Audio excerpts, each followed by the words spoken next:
வணக்கம். இந்த பதிவுல ஸ்ப்ரிங் பூட் வெப் அப்ளிகேஷன்ல எப்படி HTTP ரிக்வெஸ்ட் மெத்தட்ஸை கரெக்டா யூஸ் பண்றது அப்படிங்கறத பார்க்கலாம். ஏற்கனவே இந்த get method, post method, get mapping, post mapping என்ன அப்படிங்கறத முந்தைய பதிவுகளில் நம்ம கண்ட்ரோலர் மெத்தட்ஸ்லையும் HTML பேஜ்லையும் பார்த்துருப்போம்.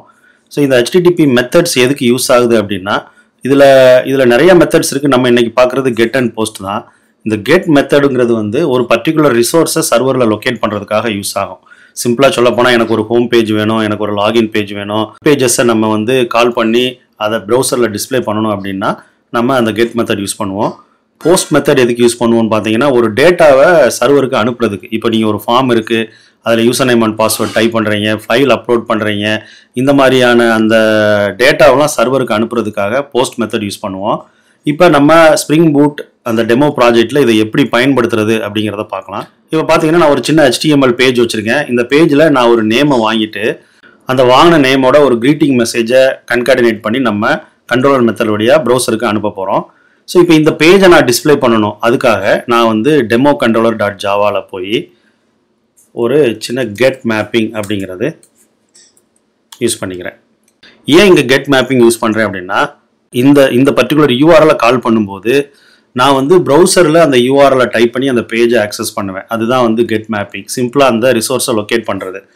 இப்போ இதுக்கு ஒரு மெத்தட் க்ரியேட் பண்ணிக்கிறோம். இதை க்ரீட்டிங் அப்படின்னு சொல்லி வச்சுக்கோங்க.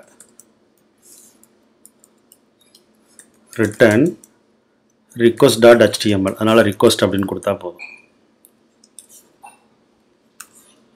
இப்போ இந்த கண்ட்ரோலர் மெத்தடோட மீனிங் என்ன? இந்த க்ரீட்டிங்கிற கண்ட்ரோலர் மெத்தட் க்ரீட்டிங் அப்படிங்கிற URL கால் பண்ணும் பொழுது request.html அப்படிங்கிற பேஜை get method of HTTP protocol வழியாக நமக்கு அனுப்பும். இப்போ ரன் பண்ணி இது எப்படி ஃபங்க்ஷன் ஆகுதுங்கிறத பார்க்கலாம். /greeting அப்படின்னு கொடுத்தீங்க அப்படின்னா என்டர் யுவர் நேம் அப்படின்னு வரும். ஸோ இப்போ இங்கே கெட்டுனா என்ன நீங்கள் புரிஞ்சுக்கிறணும், ஒரு பேஜை, ஒரு வெப் பேஜை சர்வர்லேருந்து கால் பண்ணுறதுக்காக /greeting அப்படிங்கிற URL வச்சு கெட் மெத்தட் வழியாக நம்ம கால் பண்ணுறோம். இப்போ இங்கே ஏதாவது நீங்கள் கொடுத்து டெஸ்ட் அப்படின்னு நேம் கொடுங்க, கொடுத்து சப்மிட் கொடுத்தீங்கன்னா இப்போ இதுக்கான கண்ட்ரோலர் எழுதலை. பட் இங்கே அகெயின் URL அப்சர்வ் பண்ணுறீங்கன்னா இது URL வித் பேராமீட்டர் (?) நேம் குமார்னு வரும். இப்போ இங்கே என்ன ஒரு பெரிய பிரச்சனை, ஒரு சென்சிட்டிவான டேட்டாவை நீங்கள் கொடுக்குறீங்க. இது ஒரு பாஸ்வேர்டு பாக்ஸ் அப்படின்னு வச்சுக்கோங்களேன். இந்த பாஸ்வேர்டை நீங்கள் இங்கே டைப் பண்ணுறீங்கன்னா இந்த பாஸ்வேர்டு இந்த URLல விசிபிள் ஆகி போகும். அப்போ இந்த மாதிரிலாம் இருக்கக்கூடாது. ஸோ அப்போ சர்வருக்கு ஒரு டேட்டா அனுப்பும்போது எப்பயுமே நீங்கள் போஸ்ட் மெத்தட் தான் யூஸ் பண்ணணும். இதை எப்படி பயன்படுத்துறது அப்படிங்கிறத இப்போ நம்ம பார்க்கலாம். இந்த request.htmlல இங்கே பார்த்தீங்கன்னா மெத்தட்ஸ் ஈக்குவல் டு கெட்னு இருக்கு இல்லைங்களா? இதோட மீனிங் என்னன்னா சப்மிட் பட்டனை கிளிக் பண்ணும் பொழுது எந்த மெத்தட் ஆஃப் HTTP ப்ரோட்டோகால் வழியாக அது போகணும் அப்படிங்கிறதா. இதை போஸ்ட்னு மாற்றிருங்க. இங்கே போஸ்ட்னு கொடுத்தீங்கன்னா இந்த ப்ராசஸ் டேட்டான்னு ஒரு கண்ட்ரோலர் கிரியேட் பண்ண போகிறோம் இல்லைங்களா? அதையும் நம்ம போஸ்ட்னு தான் கொடுக்கணும். இப்போ கண்ட்ரோலரில் போய் @post mapping அப்படின்னு சொல்லி கொடுத்துருங்க. URL என்ன? ப்ராசஸ் டேட்டா, அதான் HTML பேஜில் கொடுத்துருக்கோம். இது ஒரு ஸ்ட்ரிங்கை தான் ரிட்டர்ன் பண்ணும். ஸோ ரெஸ்பான்ஸ் பாடி அப்படின்னு சொல்லி கொடுத்துட்றேன். ஒரு மெத்தட் க்ரியேட் பண்ணிக்கலாம். ரிட்டர்ன் வேல்யூ ஸ்ட்ரிங், இதோட நேம் ப்ராசஸ் டேட்டானே வச்சுக்கலாம். இதை நான் மறுபடியும் எந்த ஒரு பேஜுக்கும் அனுப்பலை, ஒரு டெமோவுக்காக நான் ப்ரௌசர்லேயே டிஸ்பிளே பண்ண போகிறேன். ரிட்டர்ன் வெல்கம் அப்படின்னு கொடுத்துட்டு ஒரு ஸ்பேஸ் கொடுத்துருவோம். ப்ளஸ் இப்போ அந்த URL பேரம் வழியாக வாங்கக்கூடிய அந்த வேரியபிள் எங்கே வாங்கணும் இல்லைங்களா? அதனால் @request param அப்படின்னு சொல்லி கொடுத்துட்டு நேம் அப்படிங்கிற வேரியபிள் தான் அங்கே யூஸ் பண்ணியிருக்கேன். ஸ்ட்ரிங் ஆஃப் நேம் அப்படின்னு கொடுத்துட்டு இங்கே நேம் கொடுத்துடலாம்.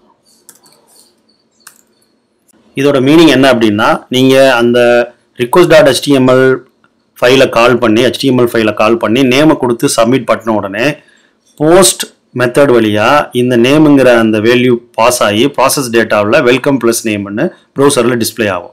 இப்போ இதை மறுபடியும் ரீஸ்டார்ட் பண்ணிக்கலாம். இங்கே நான் மிஸ் பண்ணிட்டேன், அதை போட்டுக்கலாம். இப்போ ப்ரௌசரில் போய் க்ரீட்டிங் கொடுத்தீங்கன்னா நேம் வரும். நேமில் நீங்கள் குமார் அப்படின்னு கொடுத்து சப்மிட் கொடுத்தீங்க அப்படின்னா வெல்கம் குமார்னு வந்துடும். இப்போ பாருங்கள், ஏர்லியராக அந்த ப்ராசஸ் டேட்டாவில் (?) போட்டு நேம் = குமார்னு இருந்துச்சு.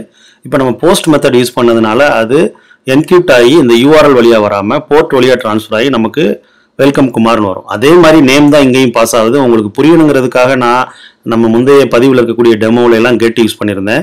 பட் நீங்கள் டேட்டான்னு ஒன்று சர்வருக்கு அனுப்புகிறீங்கன்னா அது கண்டிப்பாக போஸ்ட்டாக தான் இருக்கணும்.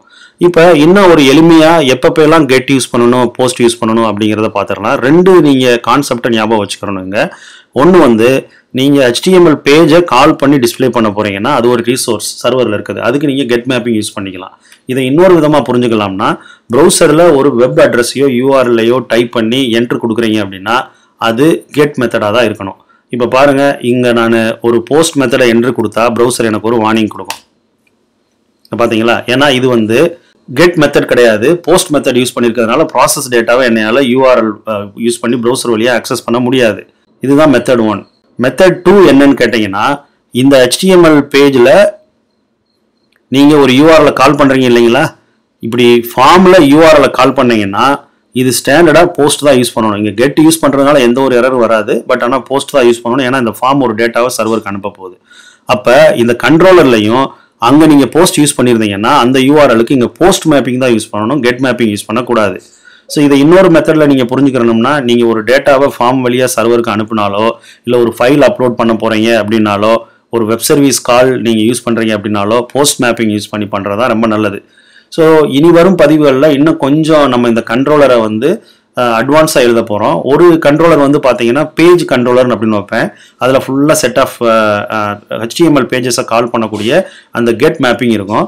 இன்னொரு கண்ட்ரோலரில் நான் ஃபார்ம் ப்ராசஸ் கண்ட்ரோலர் அப்படிம்பேன். அதில் ஃபுல்லாக போஸ்ட் மேப்பிங் யூஸ் பண்ணி அந்த ஃபார்மை ப்ராசஸ் பண்ணக்கூடிய URL இருக்கும்.